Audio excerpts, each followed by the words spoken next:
Hello there guys, it's me Unstable Voltage and welcome back to episode 21 of Stellaris as the Chinor Stellar Union. I'm going to start this video off by saying that remember this is a learning campaign. It's not so much me trying to teach other people how to play the game, although I hope that some people watching do take some things away from it, but this campaign is mainly me learning how to play the game. And I have learned a couple of new things in between recording thanks to a couple of eagle-eyed subscribers that have managed to spot a few mistakes that I had made. And they're both actually quite significant. So first of all, one of the problems that I had been having is after renaming some of my science ships, like we've got the Githian, we've got the Karsten, and we've got the Shadowhawk 2012 here, and that shows up in the outliner. And also, whenever we selected them, we would see them there, the CUS Githian. And the problem we was having is every time one of our science vessels completed a anomaly or some sort of event, it would actually come up in the event window and tell us the name of the actual ship that as it used to be. And I thought that must be a bug. I'm renaming the ship, but it isn't actually changing it in the events. And it turns out what I was doing, and this is big thanks to Glenn L, so thanks very much for pointing this out to me. It was actually a mistake that I was making. What I had actually done is I had clicked here to rename, but what I was doing is I was renaming the fleet. This is the actual name of the entire fleet. Now, I just assumed, because it was a single ship, and not actually a fleet, that this was the actual name of the ship. And I didn't even even it says there when you mouse over rename fleet, it says here, rename fleet. The actual name of the ship is down here. So, just like, for example, if we went on to our main fleet here, we've got the 1st Nautilus Squadron. This is the fleet name. But all of our ships have individual names. The Alastja, the Yasarg, the Kag Ashul, the Ugoib, the Lolushk, the Jakushk, the Pragsh. They've all got different names here. So what I've done is I've gone through and I've renamed all of the ships to the correct names. We can also see that if we actually look at our construction ship. So our construction ship here is the CUS Wagolash. But the ship name is the CUS Wagolash. So when it's an individual ship, what we end up with is the fleet name is the same as the ship name. So what I'm going to do is I'm going to go and rename the fleet, and in honour of spotting my colossal screw up there, this is the CUS Glenn. Now I'm aware that I'm renaming the fleet because I just want to show you exactly what I mean. So there we go, we can see this is the CUS Glenn, that is the fleet. If we mouse over it on the outliner, we can see it is the CUS Glenn. But if we actually look down here, the construction ship is still the CUS Wagolash. So we need to click on ship details, and then this is where we click here to rename the ship. So that is the first mistake that I had been making with that. The second mistake is something I pointed out, and that's actually been corrected by Urban Cohort. Let me try and say that again. Urban Cohort, there we go.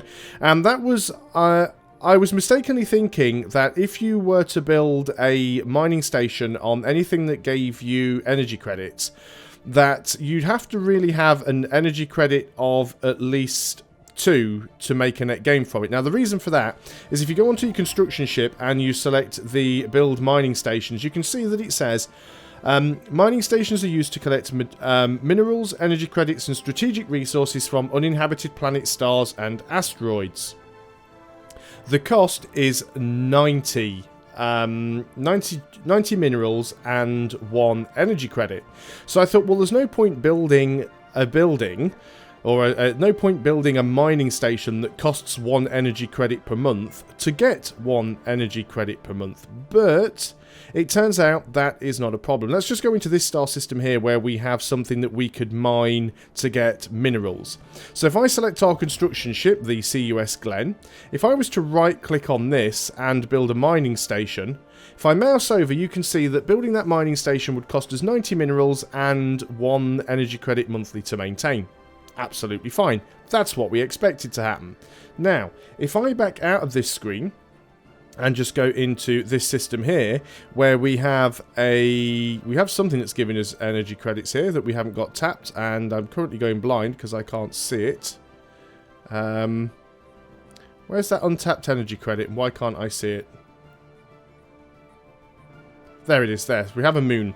So this moon has got 1 untapped energy credit. So I assume there's no point building a mining station here. It'll cost us 1 energy credit to give us 1 energy credit. But again, if we click on the construction ship and right click here and mouse over the mining station, there's no energy credit cost. So it doesn't actually cost any energy credits in maintenance to build mining stations on things that give you energy credits. Now, one thing that I have just noticed as well is that this says that if you build a mining station, it collects minerals, energy credits and strategic resources from uninhabited planets, stars and asteroids. So I'm just wondering, do you actually need to have a mining station on a planet that you have population on? Which is an interesting theory. Let's have a look and see if we've got any planets that we have inhabited that might be giving us a resource where we could get rid of a potential mining station. I think the only inhabited planets don't actually have resources on them that we've got so far. There might be some around. What about here? That's a world that we are spying on. This is an inhabited planet, yeah, but it's not giving us any resources. Oh well, we'll keep our eye on that one in case. I mean, I've not actually had a look. It might be possible that none of the inhabited planets, yeah, like this one, this planet does actually give a resource. It gives energy credits. So I guess what we need to try and do is find a planet that we can inhabit that does give some sort of resource and see if we actually get the resources just from inhabiting it. Like this one here. We are in... Oh, we're not actually inhabiting that world. Yeah, we're not inhabiting that world. But if we were to inhabit that world, and we could habit it, actually. It's got hostile fauna. It looks like we probably get resources just for actually colonising it. It's not a particularly great planet, though, so we'll probably leave off on that one. But that is something that I will look for later on in the game. So, I know I've been going on for like 5 minutes now. Well, closer to 7, and I haven't even unpaused the game. One more thing that I just want to do quickly, just before we go and unpause, is I want to go into my leaders. We're going to find our admiral here. And you are going to be urban cohort for pointing that out for me. Thank you very much. There we go. You are in the game. Let's go ahead and unpause. We'll make sure that we go up to our faster speed. We are still building some ships. Where is our squadron? Our squadron is actually repairing at the moment. Plenty of energy credits in the bank. That is fine. So what I was doing, I seem to remember, is I was trying to sort of build out into this direction. Maybe connect our territory up a little. We also managed to start this new area down here, which is going to be another sector. These guys down here, the combined Rixie planets, they are friendly with us. So I don't think they're going to attack. The AI is quite passive in this. And this is something that Paradox have said that they are working on. They are going to be sorting out the mid-game and also making the AI a little bit more active. So we've run into a void cloud. That was a little bit unfortunate. That's like the last planet we've got to survey. Actually, there's a few down here that we've still got to survey. We've got a few annoying things around. Okay, we might have to go to Fadima down there and have a look. We've got the Shadow Hawk. What were you doing? You were surveying that. Can't get into that space. Let's keep going up in this direction then. Construction complete. There we go. The ships have been upgraded. Let's just go ahead and put the squadrons all together. There we go. They're in orbit, so it's nice and quick to do that. And again, I'm clicking on all the wrong stuff. So let's get over here then and... where are these places that we need to clear out? They're all up here. It's actually quite far north. We've also got... oh, that's that Cyberx base that we can't actually grab yet. So let's go and take our ships and just clear out some of these planets. We'll head up over to the north. As you can see, we've already lost... I'm still gaining energy credits per month, but the amount I'm gaining really goes down when you actually take those ships out of space dock. And where were we going to go? We wanted to go down here and see if we could go and survey Fadima. So let's go and send the Carston down there. Hopefully we'll find something. Probably upgrade these science ships as well. You can actually make them a little bit quicker if you upgrade them. But I think we've got a few things that we can go and take out with our fleets, so we'll get working on that as quickly as we can. We do want these borders down here to grow. I will have to give this planet to a sector at some point, and I will do. That is the intention. So we've got a population of 5 here, which means we can now go ahead and upgrade the reassembled ship shelter. Because when you first... let's just pause that up quickly. When you first settle another colony, it's actually just the ship that you're using as a shelter. Once you've got 5 population, you can upgrade it to a planetary administration. It does cost a little bit of influence and quite a few minerals, but we've got plenty of those. But that'll actually give us more minerals and more food. So it also unlocks other building types. Definitely worth having there. Definitely. Is that even more nasty things we've ran into? Yeah, crystalline entities. There's a lot of nasty stuff around here that we can't really deal with. Any other places we could go? And there's some that are really, really far away. I'm not sure that I want to go all the way up there. Although I guess we could go and have a look. Let's go and have a look what the Shadowhawk is doing. Let's go and get you to survey that system then. Okay, fair enough. So we'll go and get our fleet to go around and... what have you got there? Anomaly fail risk, minus 10%. That just looks like a little pillow. He's careful, apparently.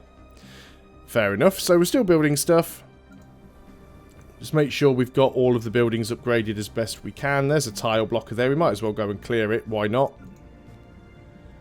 We can get some more minerals by upgrading this building. Let's go ahead and do that then. Got a few buildings here that we could upgrade to get more minerals, so sure, why not? Costs us more energy credits, of course, to get these higher buildings. These cost 1.5 energy credits to maintain, whereas the other ones only cost a single energy credit. But yeah, that's fine for now. Our fleet has arrived, and you have these guys. Shouldn't be too difficult to take out. We've got 10 to 1 on them on the military power. We still need to get building some more ships, actually, because we are well below our sort of build limit there. What we might do, though, as I said, we are working up to getting ourselves... Well, that was quick. They got wrecked. We are working ourselves up to get some better ships, some bigger ships, so we'll definitely do that. So we've got a lot of stuff down here that we could come and research as well. Not too sure where all my science ships are. We might have to bring the Carston all the way back down here again, but let's go around and start taking some of these out. We've already gone and had a look at this planet, but if we can clear it out, then we'll clear it out. That is fine. And now one of our ships is assisting research. That is the Githian. You're assisting research, not even on our capital, but we're getting a lot of science from here, from Duranma. But we're going to come out and... In fact, how much science do you have? I always click on the wrong button here. I want my leaders. The Githian is... Is that Lucas on the Githian? I think it is. Yeah, you're only rank 2, so you can't do that, unfortunately. What I am going to do, though, is I am going to go and get the Githian just to break its assisting research at the moment. Because the thing is, you get more power for assisting research the higher the rank of the scientist. So if we can come out and get some stuff researched... yeah, that's debris. Let's go ahead and survey this system with Githian. Let's get Githian some more experience before we go out. We can survey the rest of these star systems down here and try and get his level up a little bit. So I'm good with that. The Carston is all the way up here. Do I really want you to go all the way up and survey that system? Not entirely sure that I do. Although it's going to take us a little while to come and sort these out. So let's go and do it.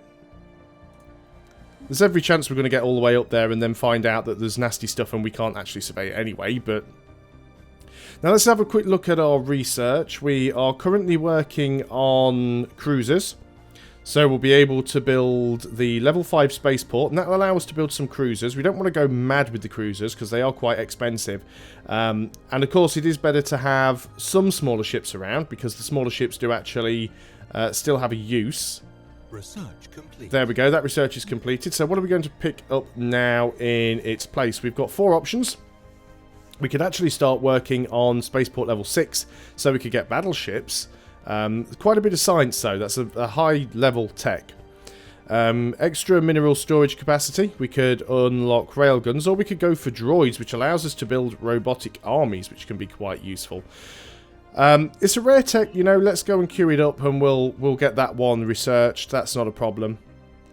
What you can do, I believe, as well, is if you start researching something and you get some research on it and then change the research, it will always stay in your research list.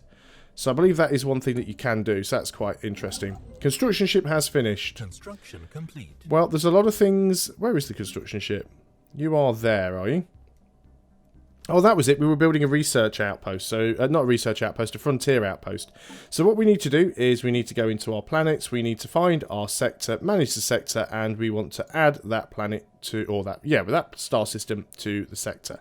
So let's go ahead and finish doing that. And now we've got a lot of places here we can get additional minerals and science and stuff. So let's go here and build all the mining stations that we can. And we'll also, can't build research stations. That's strange. Let's go there and then build the mining stations there then.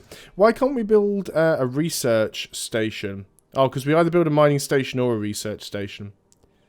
But mining station will give us engineering research. That's interesting. I hadn't noticed that before. Research stations are used to collect physics, society and engineering research data. Okay, so maybe it's just because there's a strategic resource there that I can collect both with a mining station. That's fine. I don't mind that at all. So we've started to connect our space up a little bit here, and bear in mind these guys are also our vassals, so technically all of this area is ours. But we do want this area to also continue to grow. So what we might want to do is consider colonising another planet. We have finished a system survey. That was with Shadowhawk. Let's keep going around and surveying some more of these. We have encountered a fleet. That is with our actual navy. That's fine. We can go ahead and deal with those. So that's not a problem. We took tiny little bit of damage from that previous encounter. I've got the game paused again without realising.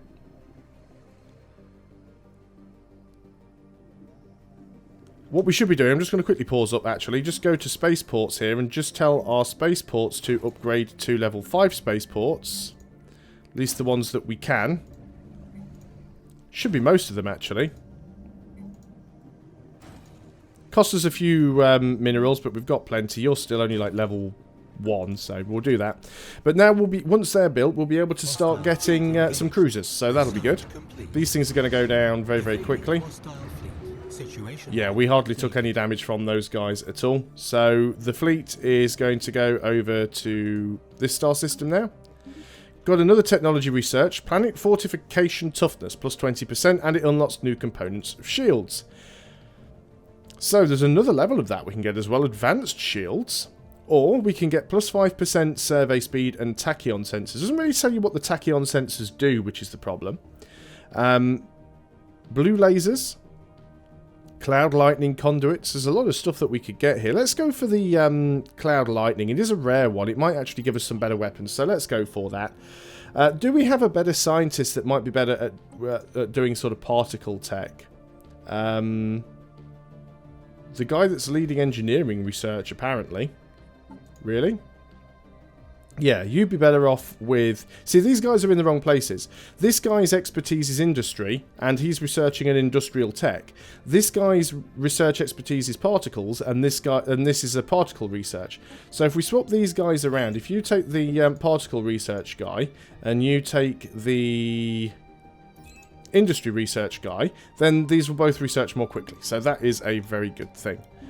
We are evading a fleet. Is that the Shadowhawk? Where are we evading? Construction complete. That is the Karsten. Is that the... I went all the way up there to run into... I knew that was going to happen. I called it from the beginning. I'm just going to go and set my fleet onto aggressive here so that I don't actually have to manually babysit them. They're not going to get into trouble. They're going to easily take those things out there. So we can just pretty much ignore what they're doing. I'm not bothered about going all the way up there to clear out that crystalline entity. I don't care enough. So I'm going to come back down here and we'll start clearing out these... that's the Cyberx base. Let's bring you down here because we're going to have a fair few bits of debris to research once we get down there. As you can see, look, we are absolutely wrecking these. They are going to change these. Paradox are actually going to change these things to actually show more what you see in the combat log. So you'll actually be able to see what damage you did to more visually. So I'm not really explaining what I'm talking about very well. So let me go and demonstrate. You know when you engage in a battle And you see this thing here, where you see the hit rate and the dodge rate, the evasion rate. You see all the different damage done by different types of weapons and to the different types of shields. This is what you're going to see when you click this button. So instead of just seeing this, you're going to see something more similar to this. And I think that's a very useful thing. We've got an incoming transmission, non-aggression pledge. This is with the Rixie planets. Yep, let's carry on with that. I don't see any problem. Now, we were trying to get some more population on our own worlds. Have we got any yet? There is a way of finding out. Look at our empire. Look at our factions. Everyone's still happy, I think. Looks like we've got a few non-supporters. Used to be a way of finding out exactly what population... Oh, all of our planets seem to have just our Chinor population on them. Hoping we get some pop from one of the other worlds at some point. So, what have we got over here then? We have got the Shadowhawk. You're getting work done. Let's keep on surveying with you. So, I definitely still find this game quite fun, but there is definitely a point in... Well, there's several points in the game where you don't seem to be doing much other than sort of moving ships around. And I do think the game does need a little bit more content. It needs some other stuff to give you extra bits and pieces to do. Hopefully that will all get sorted within the next couple of free patches. At least I'm really hoping that it does. We are really getting through a lot of fleets here. There's a lot of stuff that we're trying to get sorted. Let's just go and clear most of this stuff. But we are at the 20-minute mark, so it's probably a good point to end the video. So thanks a lot for watching, guys. I hope you are still enjoying Stellaris. I'll see you on the next video, and until then, goodbye for now.